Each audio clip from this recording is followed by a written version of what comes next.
महाकुंभ नहाने आई एक महिला के 10 वर्षीय वर्षीय बच्चे का अपहरण हो जाता है। मैं आपको बता रहा हूँ कि महाकुंभ 2025 लगा हुआ है, जिसमें अनेकों तरह की घटनाएँ, छोटी-मोटी घटनाएँ होती रहती है, बड़ी घटना भी हो गई है, जिसमें आपने देखा कि बहुत सारे लोगों की जानें भी चली गई है, भगदड़ के कारण। जिसके बाद अब खबर आ रही है कि एक छोटे से बच्चे का 10 साल का बच्चा है, जो अपनी माँ के साथ नहाने के लिए महाकुंभ में आया हुआ है।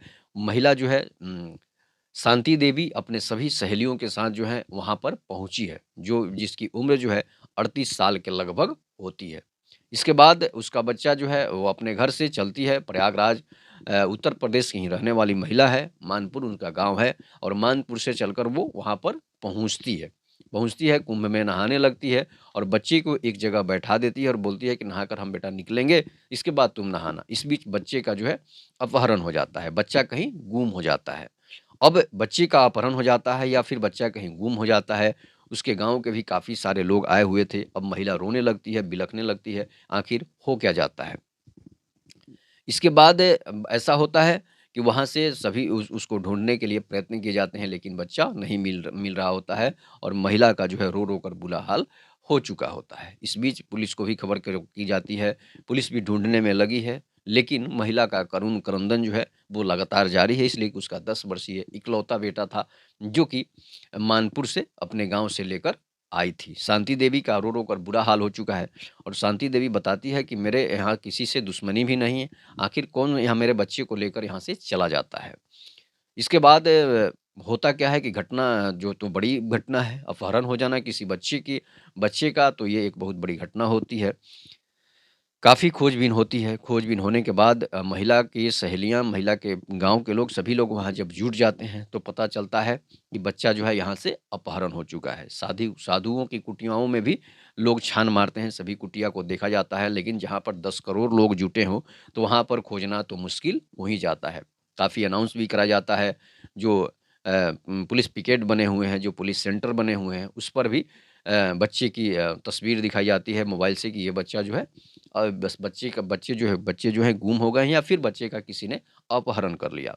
इस बीच होता क्या है कि एक लगातार जो है खोजबीन जारी होता है 3-4 घंटे के बाद जो है कुंभ से बाहर एक कुटिया लगा हुआ था, जहाँ पर एक साधु जो था, जो पाखंडी साधु था, जो भिखमंगा था, भीख माँगने के बहाने साधु बनकर वहाँ पर आया था और भीख माँग-माँग कर अपना काम चला रहा था। वो संतों को बदनाम करने के लिए ऐसे भी संत वहाँ पहुँचे हैं, जो संतों को ही बदनाम करने का ठेका ले रखे हैं और संत बनकर ही आ रहे हैं। ऐसे विधर्मी भी हो सकते हैं, दूसरे धर्म के लोग भी हो सकते हैं, जो सनातन धर्म को बदनाम करना चाहते हों, सनातन साधुओं को बदनाम करना चाहते हों और वो संत जो है अपना त्रिशूल लेकर जो है धुनी रमाए, भभूत लपेटे हुए वहाँ पर बैठा हुआ था और बच्चा को जो है उसी कुटिया के अंदर रखा था। इसके बाद जब वहाँ लोग पहुँचते हैं तो बच्चे को तो पहले पूछा जाता है तो बता नहीं रहा था। लेकिन जब लोग उससे पूरा डाँटने फटकने लगे, तो कोई किसी बच्चे की रोने की आवाज़ आ रही थी। तो उस क्या होता है कि उसे लोग पकड़ते हैं और पकड़ कर जमकर धुनाई कर देते हैं। इसके बाद जमकर धुनाई करने के बाद पूछा जाता है तो वो बताता है कि बच्चा यहीं पर खेलते हुए हमारे पास आ गया था और हम उसे फल और सब्जियाँ कुछ-कुछ खिला रहे थे। जिसके बाद भी बच्चा रोता रहा था, लेकिन मेरे पास एड्रेस नहीं थी कि हम इस बच्चे को कहाँ तक पहुँचाएँ। लेकिन जब उससे पूछा जा पुलिस तब तक पहुँच जाती है और पुलिस पूछती है, तो पुलिस से बताता है कि हम बस इसे पुलिस सेंटर के ही हवाले करने वाले थे, जो पिकेट बने हैं, वहीं पर ले जाने वाले थे। लेकिन इसके सोच रहे थे कि इसके माता-पिता अगर आ जाते हैं, तो फिर उनको ही सौंप देंगे। इसके बाद तब तक साधु की धुनाई भी हो चुकी होती है, लेकिन साधु वैसा गलत काम नहीं कर रहा था कि बच्चे का अपहरण कर ले। जब कोई जान-पहचान ही नहीं, तो कोई अपहरण कैसे कर सकता है?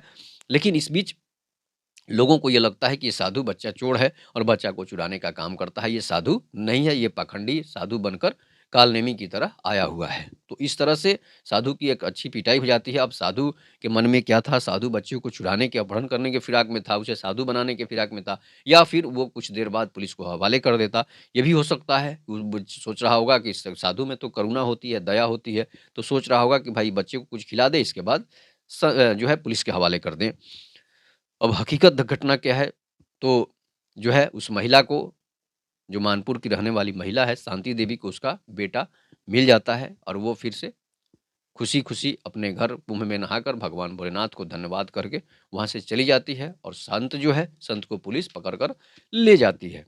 अब आगे क्या कार्रवाई हुई होगी, ये आने वाला जो है समय बताएगा, लेकिन कहानी आपको कैसी लगी, ये हकीकत घटना है महाकुंभ प्रयागराज 2025 की। तो अगर ये जो यह हकीकत घटना अगर आपको अच्छी लगी, तो इसे आप लोग ज़रूर शेयर कीजिएगा।